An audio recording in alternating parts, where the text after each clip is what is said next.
All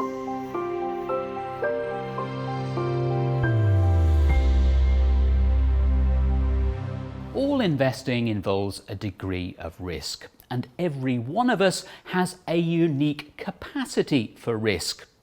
One of the key roles of a financial advisor is to work out for each client exactly what that capacity is.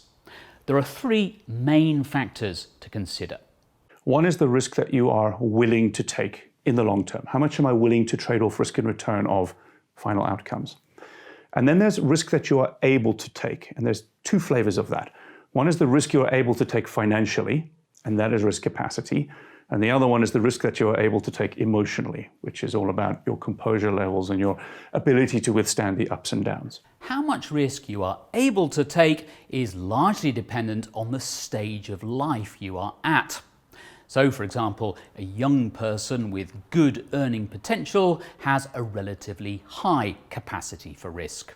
So if someone is only investing a small portion of what we can think of as their total wealth, including human capital, then your capacity is high. If someone, however, if I put all of my investable assets into the market and I have now just retired and all I have ahead of me is no more income coming in, I've just got liabilities in the future. I've got spending to fund. This is a situation when my capacity is low. So risk capacity at its heart is simply put, am I investing a small or a very large part of my total wealth? And that tells me something about my financial ability to take risk with this pool of assets. Greg Davies says in his view there's been too much emphasis in the past on risk tolerance and not enough on our ability to take risk. A good advisor will get the balance right.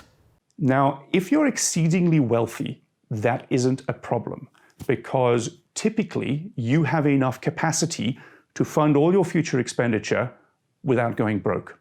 And so for the really high end of the wealth market, risk capacity is a secondary consideration to risk tolerance. For most of the world's investors, the opposite is true. Risk capacity is actually the more important part of the puzzle.